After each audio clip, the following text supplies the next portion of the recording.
आज जागतिक चिमणी दिवस. सेवानिवृत्त तलाठी सुनील कल्ले गेल्या 2 दशकांपासून चिमणी संवर्धनासाठी प्रयत्नशील.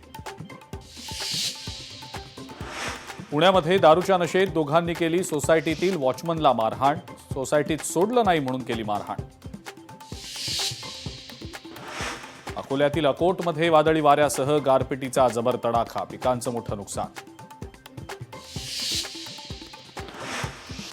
भाईंदरमध्ये एका जागरूक नागरिकामुळे गुटखा माफियावर कारवाईमध्ये मोठ्या प्रमाणावर गुटखा आणि तंबाखूजन्य पदार्थ जप्त. अमरावतीमध्ये मंत्री संजय शिरसाटांच्या विरोधात भीम ब्रिगेड संघटना आक्रमक. अॅट्रॉसिटी कायद्यासंदर्भात केलेल्या वक्तव्याच्या निषेधार्थ केलं आंदोलन. धाराशिवमध्ये गहू पिकाला अवकाळीचा फटका. काढणीला आलेला गहू भुईसपाट.